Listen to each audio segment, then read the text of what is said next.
good coffee. It's good coffee. It's good stuff. What's going on, Ross? How you doing, buddy? Tyler, Asa, how's it going? Ka-chow! I'm first, says Ross. Sup, bro? Spirit Guns, how you doing? How you guys doing? I'm drinking coffee. Took some antihistamine, the stuff you put in your eyes, because I don't know what's going on. I feel like how Arkansas played Saturday night. That's what I feel like. No, not that bad, because, I'm alive. I don't feel good. Let's say I feel like the second, third quarter of the Colorado State game, where they kind of disappeared for a little bit. Sorry you feel bad. Yeah, it's not a big deal. I don't know what it is. All day I've been feeling like real groggy and just, I don't know. And I love this time of year. It's my favorite. It's my favorite time of year when you're getting into fall. Actually, my absolute favorite time of year is the tail end of fall when you're getting into the winter. And like that temperature just goes down and down, further colder and colder. Arkansas is trash. I feel terrible, says Spirit Guns. My hair's all messy. Yeah, I had planned on trying to go live at like 5-ish, and my 4-year-old decided that she would pull out all of our. We have a bookshelf full of nothing but like board games, and she pulled them all out, got the toys everywhere, the Monopoly, the thimble, the little things, what do you call them? Your proxy, your little toys that you move around the board with. She got them everywhere, and I'm like, oh, you got to be kidding me. And I didn't have time to. I try to look presentable for you guys, hot and sexy for you. But I don't care. I'm feel like doo-doo, and you get what you get. This is free, by the way. I literally have people who come in and they I don't mind, like, hey, why don't you try this or that? But I've had people who are like, hey, why don't you put up more Razorback banners? And I'm like, really? Like, it's just eye candy back there. I mean, that's all that is. I got the big ass SEC sign and the Razorback stuff just flooded all over the wall back there. Big deal. I got a Ram and Celtics and Cardinals poster. Who cares? All right. A lot to talk about, obviously. Saturday, Saturday nights post game, that was the best live stream I have ever been a part of. And I used to be on a gaming podcast, Digital Fire Podcast, with Big Fry. He's a pretty big YouTuber. I think he's 150,000 subs. He's blown up over on his channel, but he covers gaming and stuff. And I did like 100 episodes once a week, every Wednesdays. Last Saturday night blew everything I've ever done away here. It was spectacular. It was amazing. You guys were awesome. I was exhausted. I know you guys were too. We were all kind of venting together. It was wonderful. I'm going to stand by everything I said. Most of everything I said Saturday night. Yeah, was that last night? No, it was Saturday night, right? Asus has enjoyed yesterday's podcast. Okay. Yeah, that podcast went live this morning, the Hog Talk podcast. Yeah, okay, my bad. I do so much. I'm everywhere. I am everywhere. Azazian, I'm going to allow that little comment. I love that. Work it, girl. I hope you guys had a wonderful weekend outside of Saturday night. But I know, hey, at least we recovered here. If you guys weren't here live, you missed a show. And the A&M game, I had the opportunity to go, and I'm unable to pull away from the house. There's just too much going on. And the fact, if that game were at night, I actually probably maybe could have made that. Actually, no, probably not. But still, like, I had the opportunity to go, and I had to turn it down. And that really sucks. But that show is going to be fun too. So, and I appreciate anything you guys do as far as coming on here and chatting. Discord's blowing up. You guys are killing it in Discord. For those of you who are in there, Ross is in there. Let's see. Tyler Edmonson, I think, is in there. Fishman, are you in our Discord? Why not, sir? You've been around for a while. You need to be in our Discord if you're not. I think you are. Maybe I'm wrong. Grant Patrick, I'm thankful I'm a Cowboys fan. At least I can cheer on a winning team. You're 3-0. You're going to the Super Bowl, right? Sorry. Cowboy fans. Maybe you're not as bad as some of my friends, but oh my God. They go 3-0 and it's like, we're Super Bowl bound, bitches. That's what's up. It's like, hold on now. Gotta get to the playoffs first. What is the Discord? Yeah. All right. I will share that with you guys. Yeah, let's do that. And we also did something really cool last night. We recorded. We had I pulled some people over into our Discord, so you can talk like on your phone on Discord, like if you were on a Skype call. Hang on, let me get this out there for you. Okay, all right, I'll throw up the Discord. Bada bing, we're trying to boost that as much as we can. But yeah, so we recorded. Maybe I'm just terrible at Facebook, but I kept trying to post it on Facebook, and it wouldn't post on official Hog Talk podcast group. It kept posting it like if my personal account were linking something to the Hog Talk podcast. I don't know. Like I said, I'm not the most literate person when it comes to computers and all this crap. Did you know that we have the hardest schedule the rest of the year? I did not know that. I think if you're Arkansas, it doesn't matter what your schedule is. They could be in the Big 12 and it would still be considered the hardest schedule to them because they're terrible. So, yeah, gonna give it another minute here to let some more people in the room. So, as always, I know it feels like forever since I've actually done a pre-recorded video, but thank you guys so much for taking time out of your day to come by and have a chat and enjoy this Monday evening together before Monday Night Football. But if you guys would, now preferably like, comment, share the content. I mean, you're already commenting, but share the content by copy and pasting, throwing this link up everywhere on social media if you could. That'd be awesome. And check out the links down below. We've had some new people join the Patreon, which is apparently, I thought I said it for $4 a month, but apparently you can donate whatever you want, and that's completely up to you guys. I thought once you set that, that was all that you could give or all that you could donate to the Patreon, or actually you're joining the Patreon, and so it's a month by month ordeal, or I should say ordeal, but it's a month by month thing. You can cancel anytime. But people have been putting in way more than that, and I don't. Hey, just checking out, just being here is more than enough. But anyways, you feel free to check that out. If you don't want to join a Patreon, there's also a one-time link down below.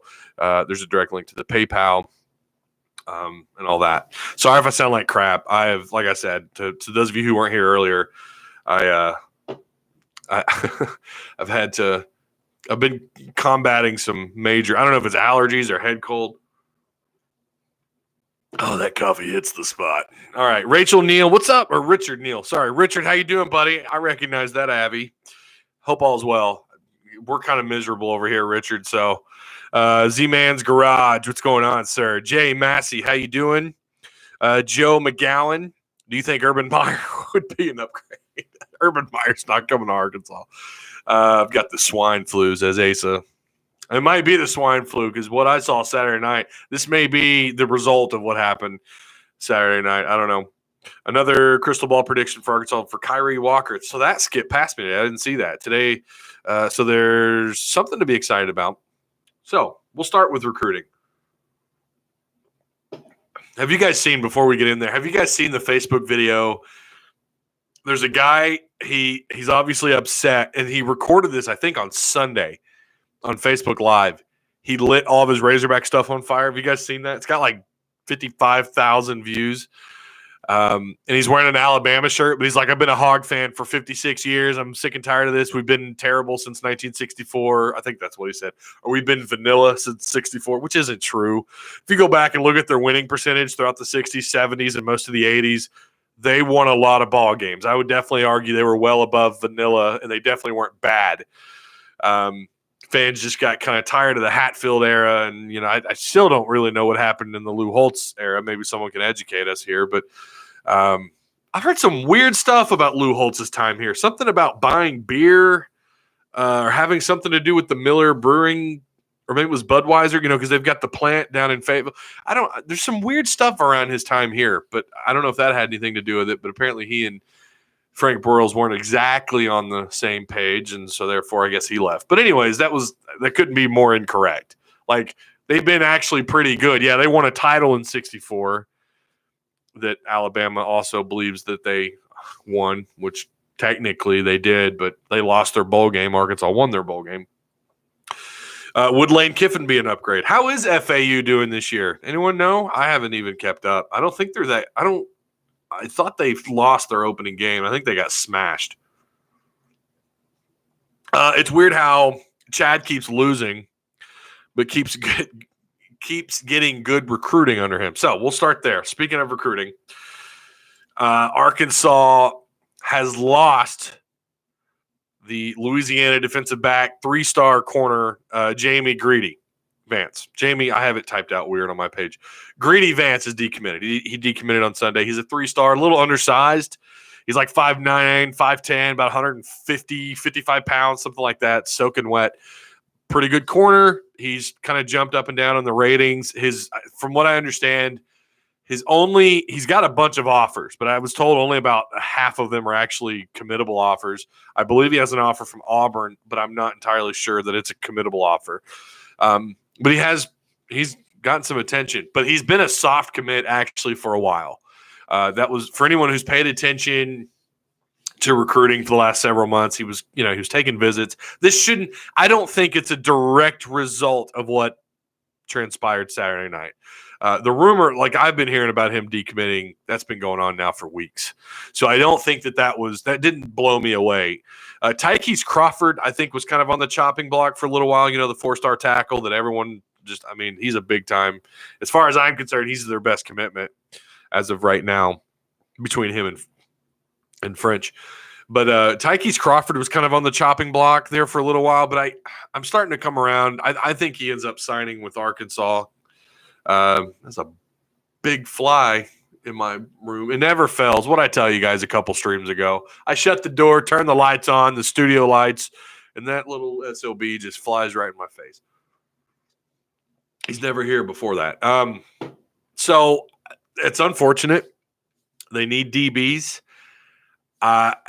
There are some targets out there left, but I'm not really sure their odds of getting some of these guys. There's a whole list. We're not going to go over all that because we got a lot to cover. Sticking with recruiting, Arkansas landed a PWO, which is preferred walk-on. Hayden Metcalf, he's a little kind of thin, frail guy. He's like 5'10", I think 100. I might be wrong on his weight, but I swear it said 170. So that was your recruiting update. FAU 2-2 lost to Ohio and UCF. Well, I mean UCF is understandable, but Ohio, I don't know. Okay, Richard, I'm sorry, I don't know why you're. Again, I'm sorry. Facebook or YouTube is very strange when it comes to comments. Sometimes it just filters stuff out for no reason. Let's see. Chavis is good. He needs time, says Jarrett Fountain.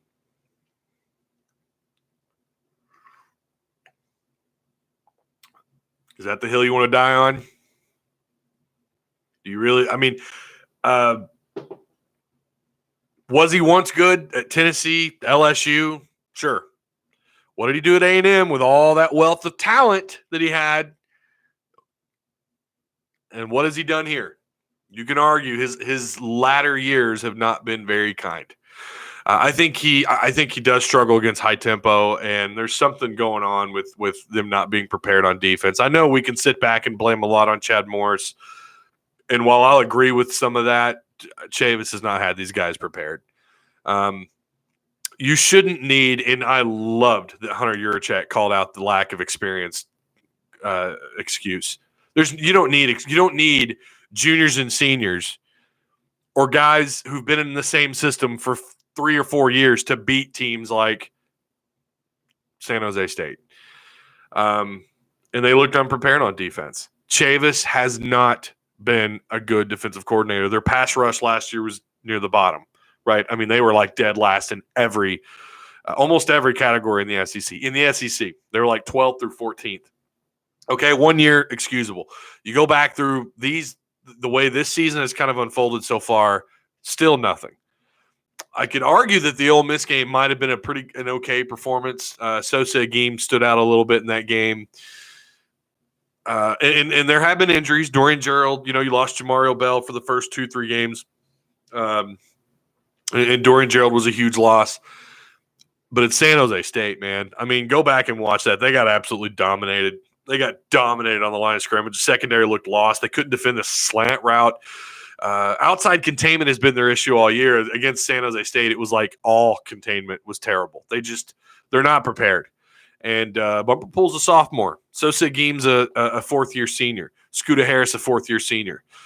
They have experience. You got Curl, who's a junior, who, by the way, has been a bright spot on this team. And I would argue between him and Connor Limpert, two best players on the roster. You could probably throw Rakeem Boyd in there. It's hard to perform when you don't have an offensive line.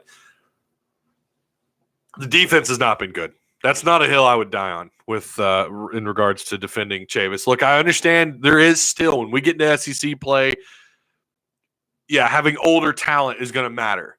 But Colorado State, a bad Ole Miss football team who couldn't move the ball against Memphis, whose defense last year was near the bottom of college football.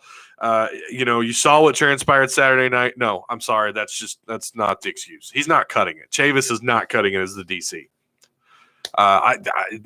Prove me otherwise. Tell me what happened at A&M was a mistake.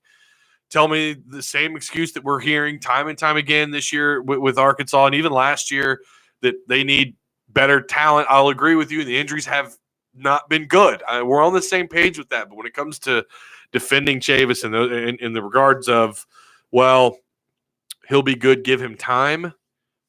If he struggles to be prepared against San Jose State and Ole Miss, well, in the Ole Miss game too, turnovers. And San Jose State was turnovers. 5 picks, putting your defense in bad situations over and over. And they did adjust. And that's something I have liked about Chavis. He's done a good job of adjusting at half, but they're still just unprepared.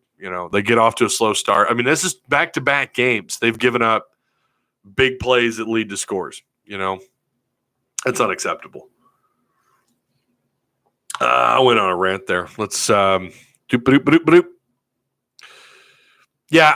Kiffin, would he be an upgrade? I don't know. I really don't know. He's not lighting the world on fire at FAU, but, it's FAU.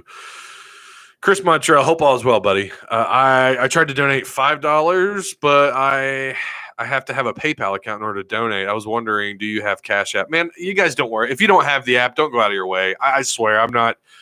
I was talking to the guys I was recording last night on Discord. It's not expected. I don't have any other Cash Apps. I'm sorry. I still have not figured out how to open up the Google. People who've donated to me on YouTube, I still haven't even. And I'll be real with you. I'm always like, I'm going to figure that out. Then I forget about it. But I did. There was one day I sat here and I was like, what do I do? How do I open this up? And I got distracted. My kids kind of came in. Let's see. Does Morris keep his job this year? Says David Dixon. Is this the same David Dixon I played football with in high school that I've known since 7th grade? If it is, how's it going, buddy? I don't know. Hunter Yurachek had some things to say today, and we're going to get to that in just a minute. If they lose to Western Kentucky and they finish 2-10 again, it's going to be really hard to argue to defend Chad Morris that he should keep his job. And at the end of the day, what's going to matter is tickets sold. How many people are coming to the games, and how many tickets are being sold, and what's the bottom line? How's the merchandise? Is it selling? What's when all this stuff starts plummeting, and it has already, I'm sure, it's going to be problematic, right? They're going to have to make a decision.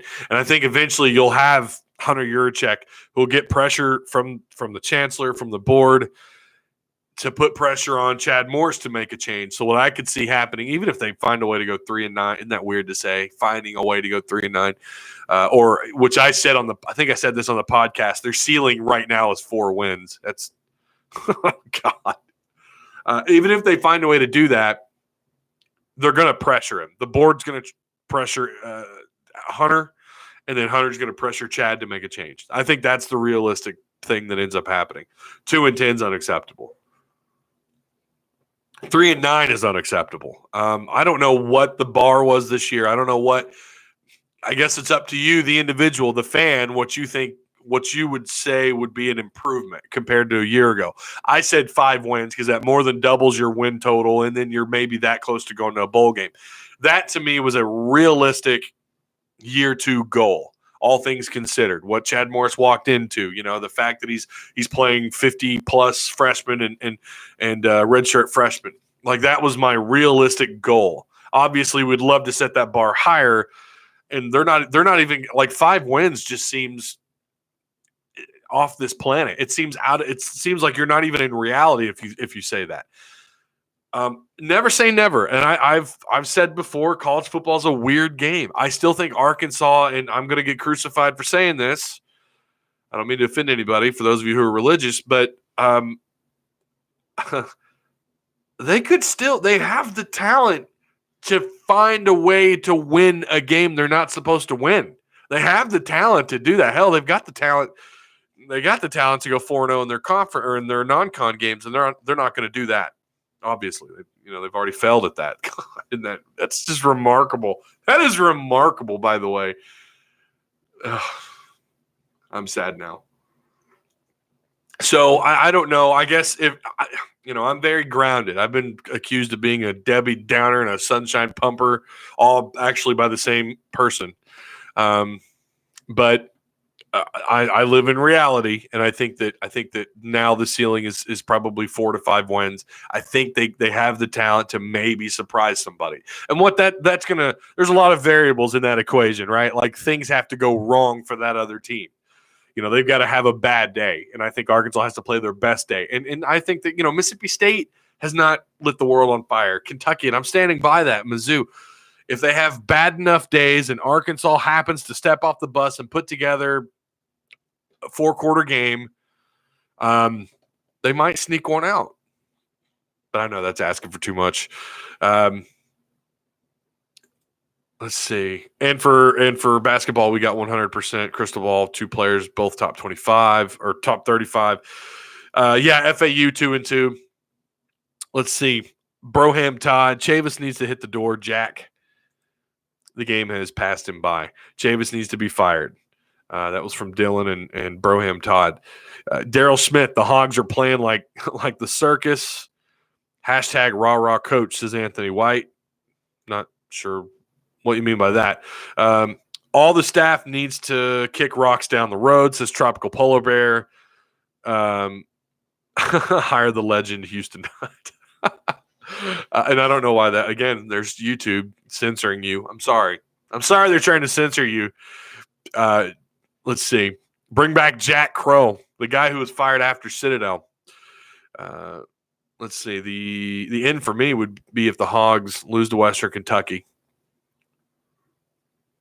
When that happens, I might be pouring something a little extra special in my coffee when I'm doing these live streams. They really do. They have the talent. They just need better coaching, says Jarrett. Grant Patrick, I used to make my Road to Glory players on NCAA 14 go to San Jose State and make it challenging for me, and that's the team we lost to. Grant, did you call in to John Neighbors the other night? I was listening. I swear that's almost verbatim what somebody said on John Neighbors when they went live after the game.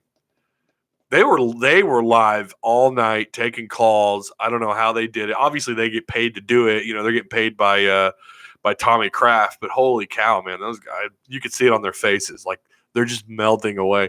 I swear to God, someone said that almost verbatim about the playing NCAA. Yeah, I used to schedule NCAA to San Jose State to pad my stats. I would. I'd schedule them, and I had a career going. I'm like 4 years in. And, of course, I'm like I've got all my sliders set to really hard. I don't ever go to Heisman, but I set my sliders and kind of adjust the game, the difficulty that I want. So, getting to 8-9 wins is achievable. And I'm telling you, even on the game, it's hard to do. What's sad is Wisconsin doing good, and SMU are 4-0. And SMU is 4-0. Greg, we just need a proven. We just need a coach proven in the SEC. Those are hard to come by. Someone had brought up firing Chavis. I actually like this. Firing Chavis and bringing in Gene Chizik.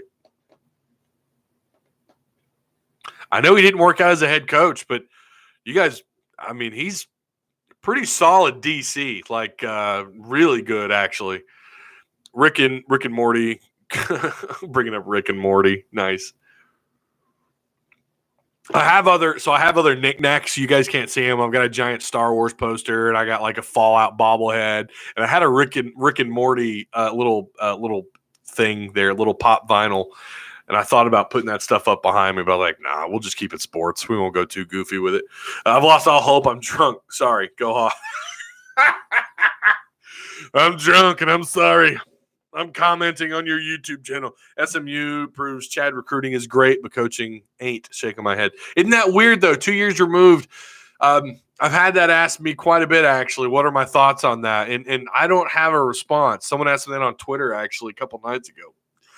I don't know. That's bizarre to me that since he's left, they're now more successful. They're 4-0. They beat TCU. All right, we need to finish up. We need to get these notes going. We're coming up on 25 minutes. Oh, week 7. I want to bring this up. For those of you I know by then who, Arkansas football is just going to be, because it already is. But listen to these week 7 matchups. Number 9, Florida at number 4, LSU. Number 12, Penn State at number 14, Iowa. Now, keep in mind, this is where they're currently ranked, obviously. Number 6, Oklahoma. You got the Red River Shootout against Texas. Alabama at who's currently ranked. Texas A&M may not be by then. 21 ranked USC taking on Notre Dame. That's at Notre Dame. I thought that was a neutral site. Neutral site. God. And then you've got Michigan State on the road against Wisconsin. Both those teams are ranked. That's crazy. Week 7 is going to be on fire. Okay. Also, this was posted by Jacob Davis with the Hog Talk podcast. From 1959 to 2011, Arkansas lost 6 non-conference games to what would be considered then non-Power 5 teams. Of course, conference realignment and what have you, a little bit different since then. But in the past 8 years, Arkansas has lost 6. I think it's actually supposed to be 6. He posted 5, but have lost, he says, 5 games and barely beat Colorado State and Coastal Carolina. And I think someone corrected him too and said they almost lost to Louisiana Tech as well. I wanted to see what you guys thought of that. Isn't that insane? That's absolutely crazy to me. I can remember the Houston Nutt era and the Petrino era. It was like, yeah, okay, San Jose State, we're going to win by 40. And I know year 1 things were tough. They barely beat some bad teams. But then year 2, the expectation had risen so much. And I remember what he had to work with back then. He didn't have a whole lot. Yeah, he had those freshmen, an outstanding class with Greg Childs, Joe Adams, and Jarius Wright, and Chris Gregg, and eventually you'd get Kobe Hamilton. I get he had more to work with, but year 2, the expectation was higher, and he met the expectation. Year 2, that's not the case with Chad Morris. Apples and oranges, I know. It just says a lot, though, compared to where Arkansas is now and where they used to be. So, talking about what the coaches said today, we posted this on social media today as well. Craddock was asked about the offensive line. And this is what he had to say, quote, "I think they played not so well the other night. I don't know what it was. It's something you'll have to ask them." What? You're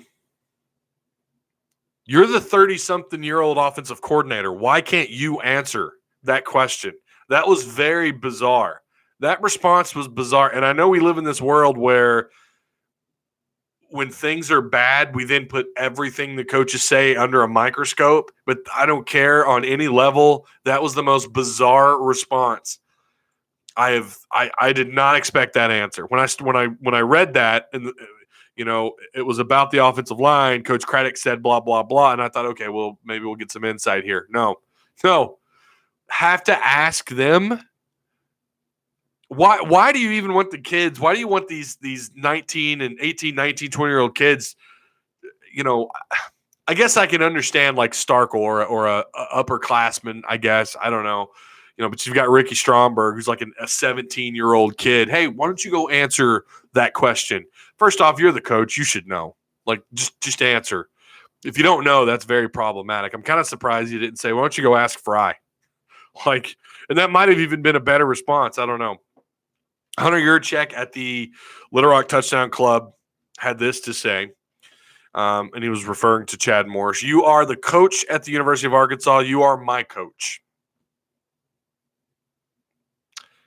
That was his response. He also, I don't have the quote up in front of me. He did say that San Jose State shouldn't have come in and beat Fayetteville, that was unacceptable. It was good to hear that. And he also made a comment about the age. Like, I don't remember verbatim what he said, but he referred to that just being an excuse, needing older, more experienced guys. And he's right. You don't need that. You shouldn't need that against the likes of Colorado State and San Jose State.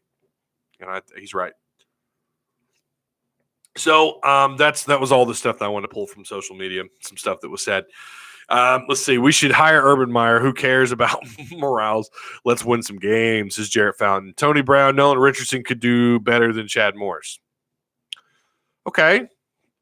Difference. Okay. My friend is an Alabama fan, and he said we were going to go 2-2 before the season, and I said 4-0. I've been getting trolled since Saturday. That's tough, Cobra. I'm sorry. Todd Parker, I've won so much money betting against the Little Piggies with Hog fans. Anybody want to take them against Texas A&M? The Little Piggies. You're a big man, Parker. Big man. Dylan Clements. He's like a teenager calling plays.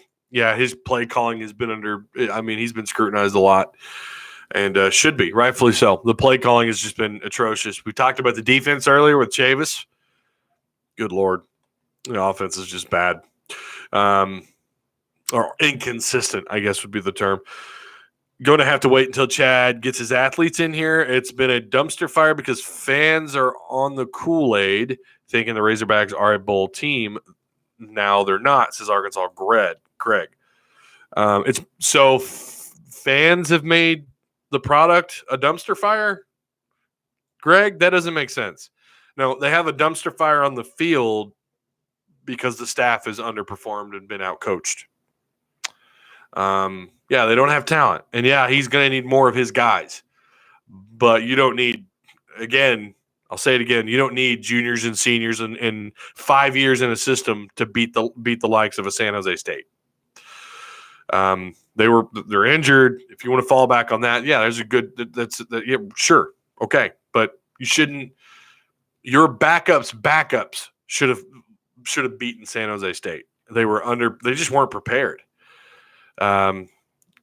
Arkansas Greg, I'm gonna have to disagree with you on that one. Joe McGowan, we need someone to instill fear into our hog football team. Joe Robinson, who makes these dumbass contracts, the money that approves the okay, I don't want to read all that, but you're right. Yeah, it's a $12 million buyout for Chad Morris, for those of you wondering. I think year 2 or year 3 it drops down to like $9 million. Do you think if we had kept Bielema, we'd be in better shape? That is just a loaded question. I get asked that a lot, and I don't know. I don't have the answer. I don't know. He was trending downwards. His recruiting was terrible. There's been a lot about, a current Clemson player on that defense who had camped, showed off in front of Bielema. 6'4", 230 pounds, supposedly ran like a 4'5", 4'4", super athletic, put on a hell of a show in front of Bielema, wanted to be a hog. Bielema passed on him simply because they didn't know what to do with him. His recruiting was awful, walking into the state of Texas and sticking your nose up at their coaches and talking about not lining up with a fullback and all that. Like, no, I don't know if they'd be. I think they'd be better than 2-10. I think, but not much better. He's pissed about their Swiss cheesiness. Timothy Whiseant, hope all is well, Timothy. The play calling is schizophrenic at best. Tony Brown, people say you can go nowhere but up for Arkansas. Rock bottom keeps getting deeper and deeper. That is a very good comment, Tony. I couldn't agree more. Z-Man's Garage, yet to see hammer down, no huddle offense other than 1 or 2 plays and a half. Hire Gene Chizik as the head coach. He won a natty in the SEC. He did, but he had a really hard fall. But I think right now, if you wanted to pitch Gene Chizik to the fan base over Chad Morris, I don't think it'd be a tough sell. I'm not saying that that'd be the right move, but it wouldn't be a tough sell because the product on the field has just been crap. And I don't want anyone to think I'm out here telling you that that's the right move. Like I said Saturday night, I don't know what the right move is. I don't think firing him tomorrow or firing him midseason does anything. If it gets to be like, remember Brett Bielema's exit, if it gets to be that ugly or worse, then maybe you think about just letting an interim head coach take over for the Mizzou game and then start your head coaching search a little early. If that were the case, I mean, things would have to get really bad. I've been talking. This has been an ongoing. It's a full-time job keeping up with all these conversations across social media. But a friend of mine and I have had this conversation about what the reality of the situation is in terms of whether or not they fire Chad Morris or not. He's of the mindset that they will not, that no matter what, that Chad Morris keeps his job for year 3. And I think that's a very realistic scenario. And I'm not going to sit here and tell you that it's the right or wrong move. I'm going to tell you that the writing, like I said Saturday night, the writing is on the wall. Chad Morris has not looked – he's not put together a 4-quarter game yet. We've not seen any signs of improvement, and the writing has been on the wall. I guess my point is, and while Saturday night, I'll admit some of that was reactionary, but hey, we were all decompressing together, right? It was very therapeutic. I want to thank you who were there Saturday night. But I stand by what I said, though, as far as, the writing being on the wall and something needs to happen. Something needs to happen at the end of the year if they haven't made any significant improvement. And if that means walking away from Craddock as an OC and walking away from Chavis, firing those guys, I'm not going to get in the way of it. You're not going to hear me complain about it. It's right now, after 16 games against even atrocious competition that's considered, the absolute worst of college football. He has lost to these teams. He's not been prepared against these teams, and they've yet to put together a 4-quarter game against some of the worst college football teams in the country. And I get people want to defend him, and they have, and they're not entirely wrong, because there's some legitimate arguments about injuries. I don't know how many total starters they were out Saturday night, but several. You had several starters out, and you are young.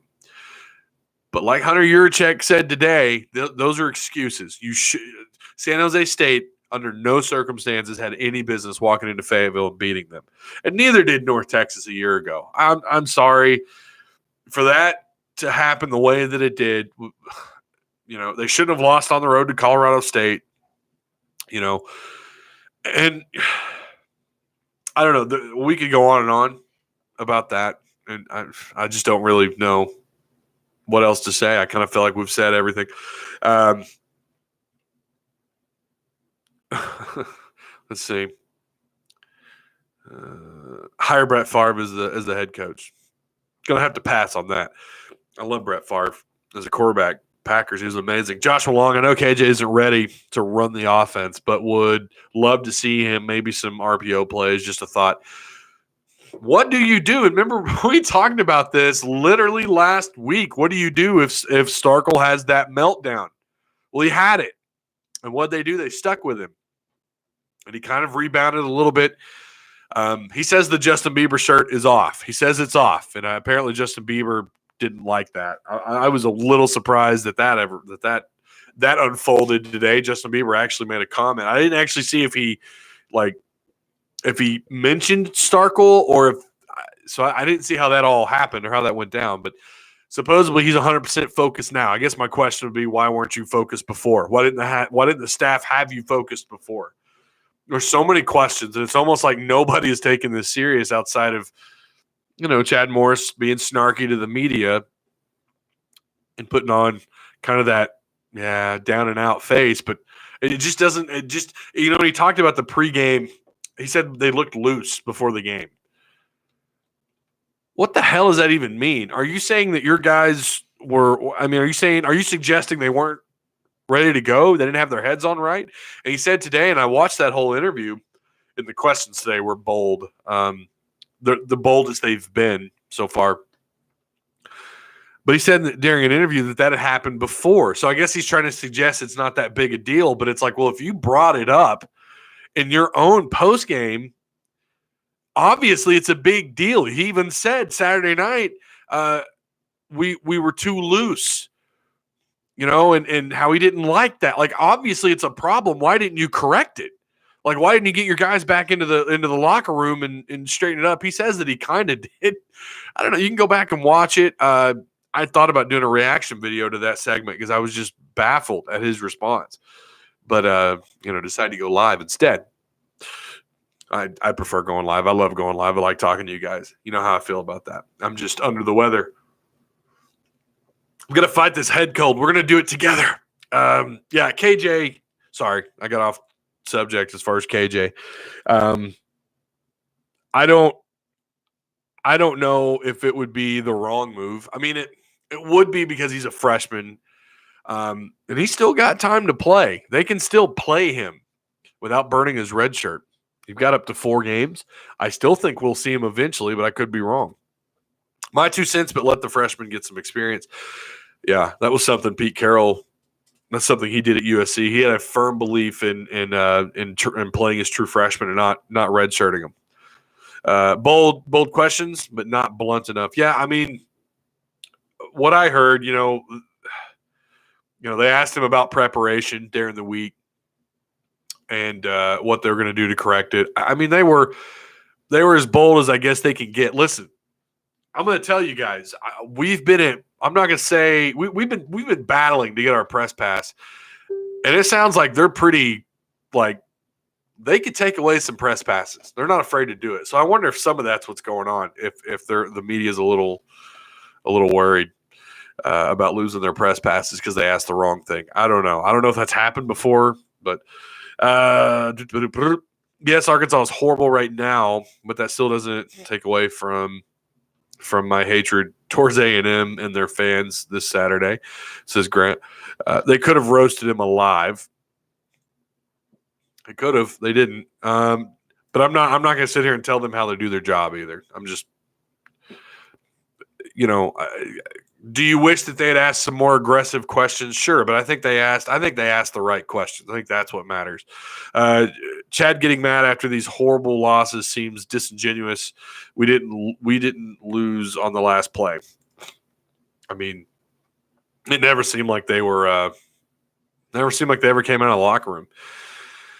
Renegade Biker. Typical of the fair weather, quote unquote, fans. If a head coach does not live up to their unrealistic expectations of the fair weather fans, then crucify him, right?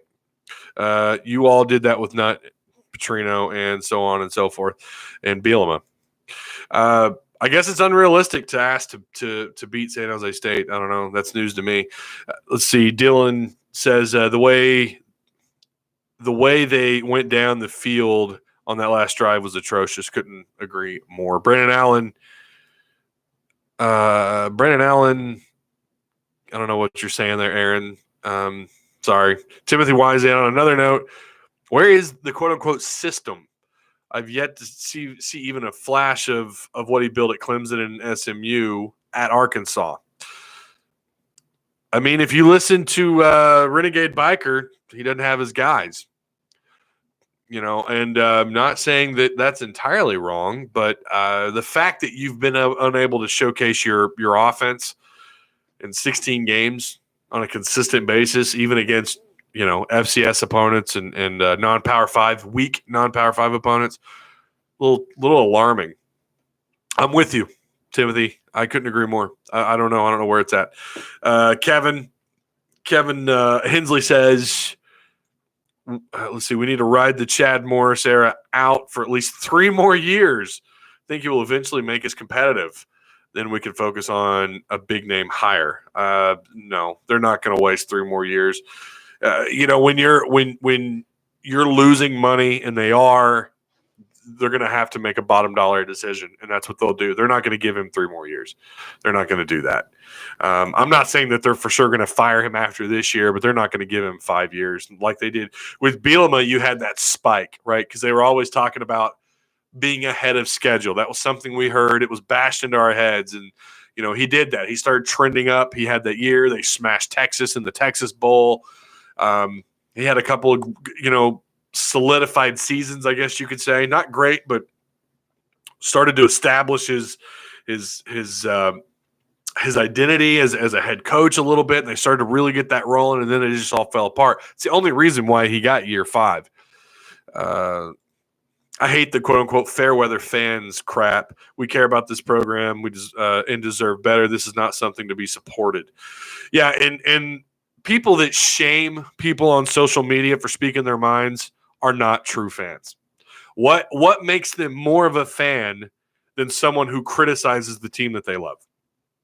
It's like when you criticize your government and then it's, well, you're not a true patriot or whatever. It's that same kind of mindset. Like you're either with us or against us. And that is such nonsense.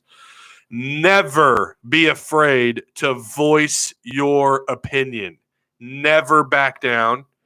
Don't listen to these morons who tell you that when you criticize, you're just a naysayer or that you're not a true Hog fan. They're not doing the university any favors by being complacent. You should always be skeptical, and you should always ask. You should always want your program to be better. And you don't do that by becoming complacent. That's nonsense.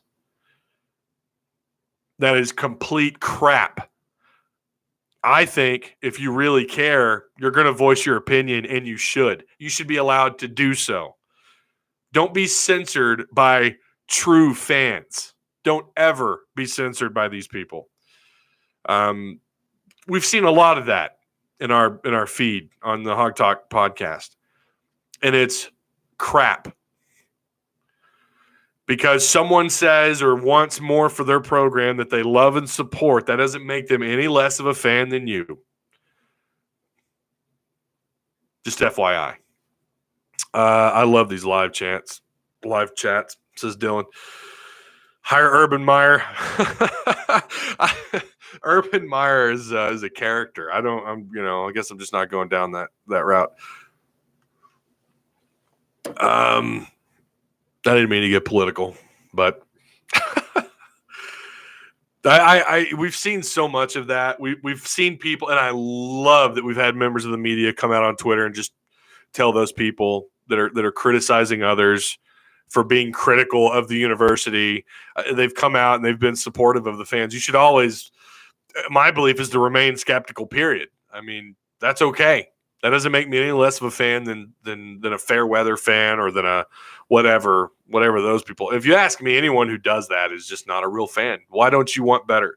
And why is it okay for you to say what you're saying and not okay for me? I don't know. Just gave you a like for the last comments. Hey man, you're spot on, says Demon Hog. Yeah. Well said, sir, says Gary. Let's see. You got to admit, many Arkansas fans are crap. They want to fire a coach every other year. I mean, they burned Brandon Allen's truck down. Problem is, without a doubt, a lack of talent and depth. I mean, the Brandon Allen stuff was unbelievable. Now, I've actually heard those were students. Who knows? And supposedly his car was a case of mistaken identity. I don't know. But if that was fans, that was deplorable. That was actually deplorable. That's bad.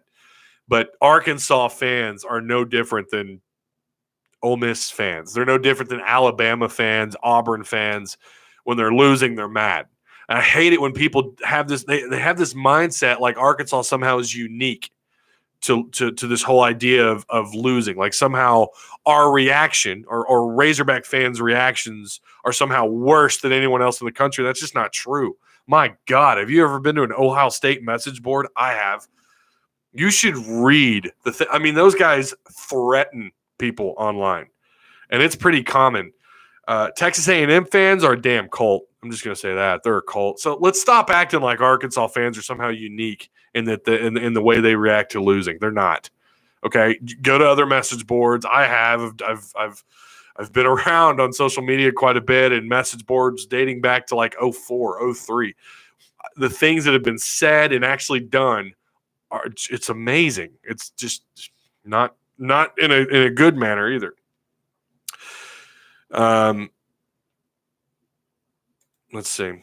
What about Mike Norville at Memphis? I like Mike Norville. I don't know what the deal is with him. Someone had said he's got some issues with gambling or something, or I don't want to give into those rumors because I don't know if they're true. Mike Norvell has gotten it turned around. I mean, he's doing some special things at Memphis. I don't know, Renegade Biker, your comments just keep getting blocked, buddy. Sorry. Let's see.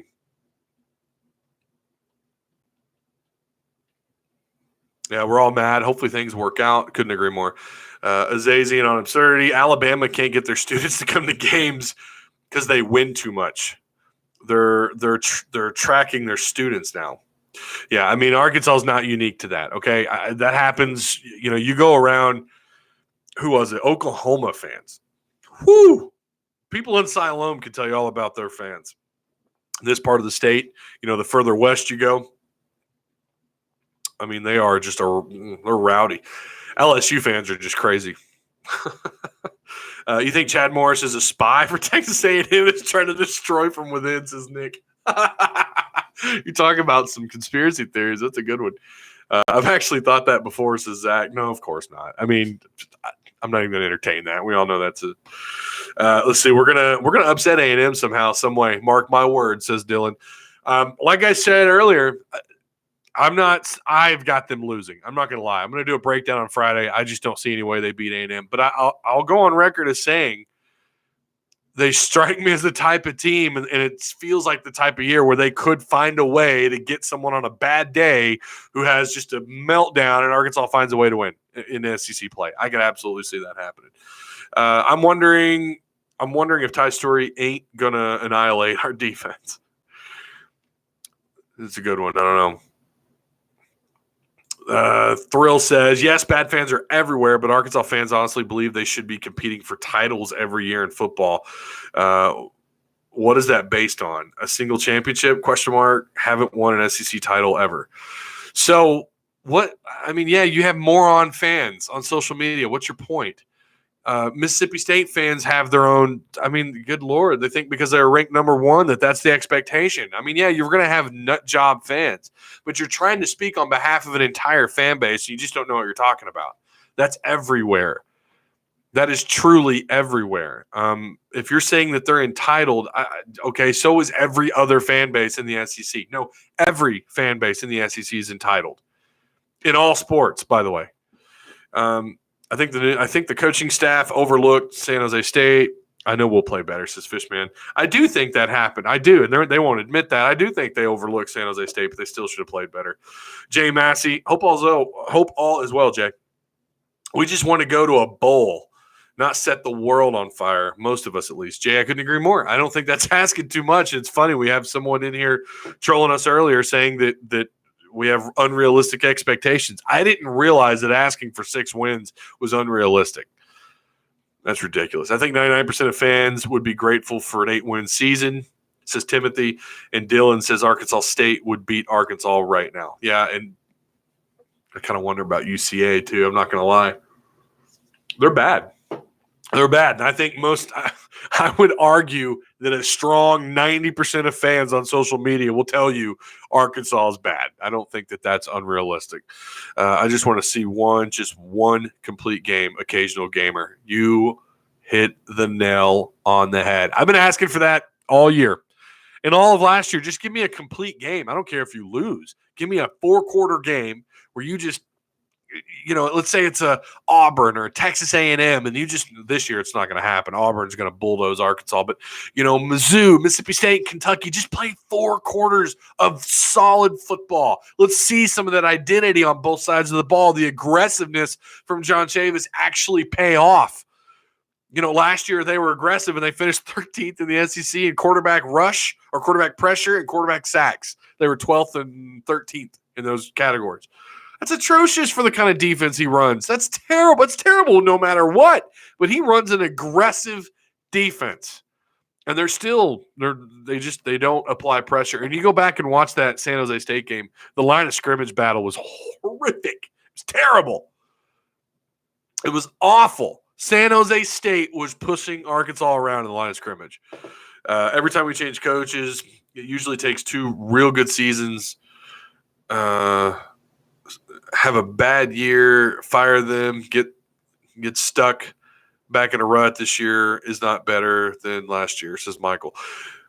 It's a shame, man. 7 years ago, we were a powerhouse, and now we see this.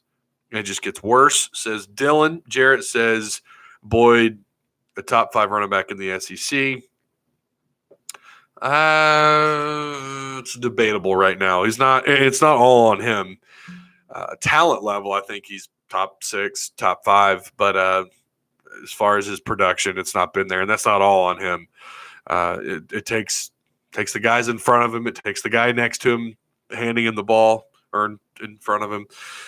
Let us please see this mystical, quote unquote, system you've been talking up. I don't know if you're talking about me. I don't think you're talking about me, Timothy. I definitely haven't been talking it up. I've been pretty skeptical, actually, for the most part. Now, I'm sure we have seen moments, and I've talked about that before. I have said that where Arkansas had showed signs that the offense could actually work, but they could never. There's just no consistency. Ty, what do you see at the best, somewhat realistic scenario for the next 8 games? 1-7. 1-7. They're just not a good football team until if they show me something against A&M, maybe that'll change over the next 7 after that. Might as well hire Cousin Eddie for head coach at this point. Oh, Timothy. Okay, you were talking about Chad. Okay. I was like, have I been talking up Chad's offense? I don't think I have. And then your message was retracted, Timothy. Good old Google. I swear. Yeah, Timothy, all your comments have been retracted. That's strange. I'm sorry. That wasn't me. I don't know what that was all about. Mr. Bloodline, we need to fatten up the offensive line. They weak as hell and can't protect Nick. Hiya Ty says Truck. Hey, Truck. Hope all's well. Jay Massey, guys, go give this a thumbs up while you're thinking about it. If you read this, best case, the Little Piggies. I love that, Little Piggies. 1-7. He's saying over the next 8 games, 1-7. But who are we kidding? 0-8 is probably going to happen. Little Piggies. You have a thing for Little Piggies, Todd. It's kind of weird. Joshua Long says our entire offense seems based on faking the handoff out of shotgun or running it out of shotgun. No deception, very predictable. So that goes back to only knowing, I mean, what do they say? He only knows, Starkle knows like 30% of the offense. Yeah, it's extremely predictable. Where are the screens? Like, why aren't we seeing more of those smoke and tunnel screens? I can't figure it out. If we fired Morris and hired the right coach, he would save some talent to work with, and Starkle could be a senior starter next year. We could be a pretty good team next season. I mean, I'm not going to go down that road just yet. I mean, they're not going to fire him today. They're not going to fire him tomorrow. We'll see how the rest of the season unfolds. I don't know what they do. I don't know what the right move is. I want to say. And Saturday night, I said the right move would be to fire Chad at the end of the year because the writing has been on the wall, and it has been for a while.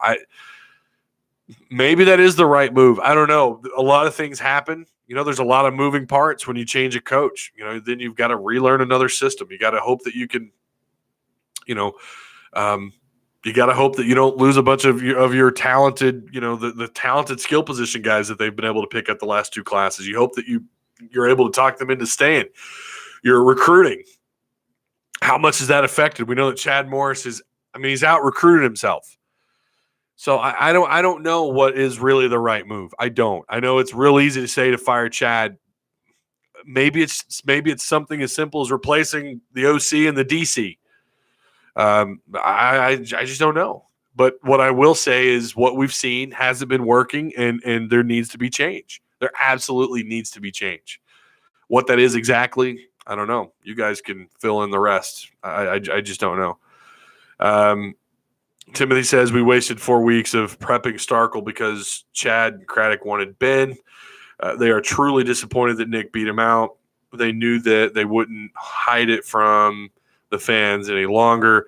Yeah, and that was something that we talked about on the Hog Talk podcast, that where would this team be if Starkle had been the guy since week 1? Or even for those of you who talk about Ben Hicks and wanted Ben Hicks, what if you just had your guy and there was no sharing time with the other quarterback? If he's because that's typically how that goes. You name your starter, and then you work, and he works with your ones until he proves you otherwise, and then you try something else. But I mean, these two shared so much time during the fall camp, during the entirety of fall camp. Every week you had different guys running with the ones, and how do you install offense when you're not constantly out there with the ones and you're having to share time? And now we look at, don't get me wrong, 5 picks was just unbelievable. I mean, I've never seen anything like that. I mean, I have Kurt Warner with the Rams before he got let go out of St. Louis. How do they look so different from Colorado State game to the San Jose State game? Was Colorado State a fluke? Sure looks that way, doesn't it? I mean, it's preparation. There's no doubt. It's a combination of overlooking and just never coming out of the locker room to play a game. And defensively, that was just – I just could not believe how easy San Jose State was able to move the ball up and down the field, and how easily they were able to move the line of scrimmage. I mean, they won the line of scrimmage. Think about that. San Jose State dominated the line of scrimmage. San Jose State. How many games have they won in 2 years? Like 3?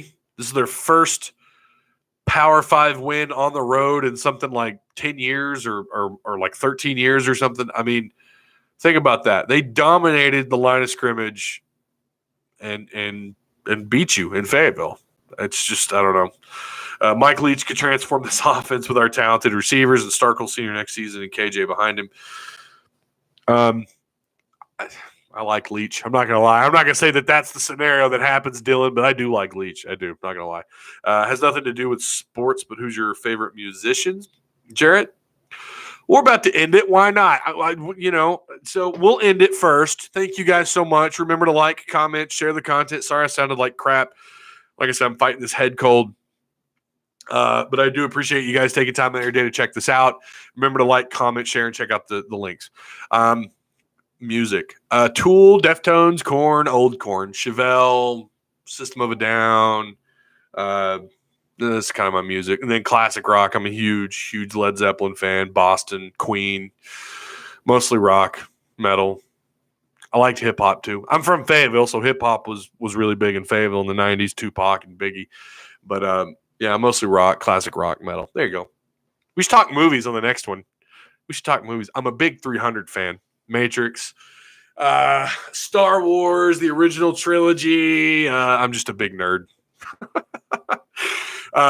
Isn't Hammonds back this week? He is, A very good point. Hammonds is back. I don't know to what capacity, but we should see him. I don't know. We'll have to wait and see. So one last time. I don't even know if I want to get into this. I'm ready to end it. We're over an hour. The Thrill says this is a major rebuild. We are so weak on both sides of the line. There's no depth. You can't fire Chad after this year.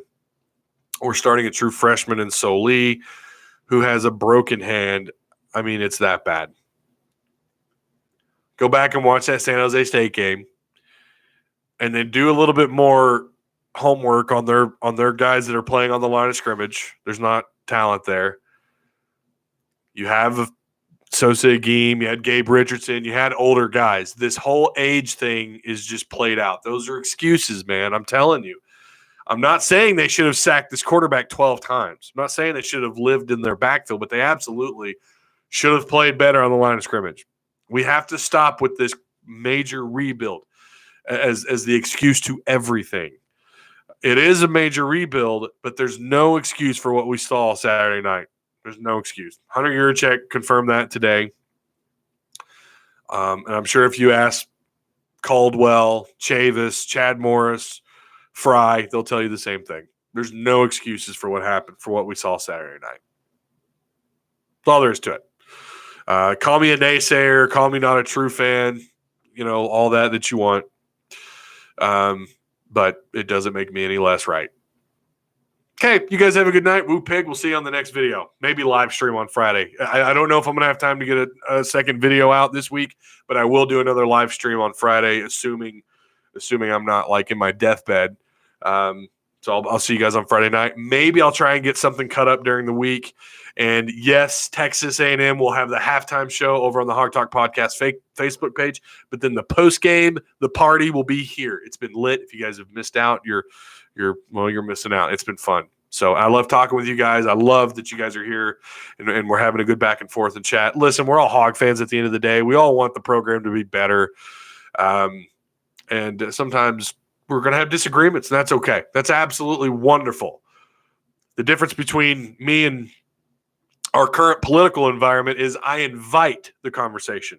That's the difference.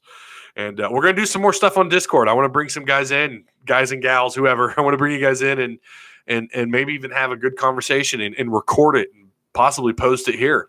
Something I'm looking at in the near future, hopefully. So anyways, remember to like, comment, share. And thanks a lot, guys. I really do appreciate you stopping by. Woo pig.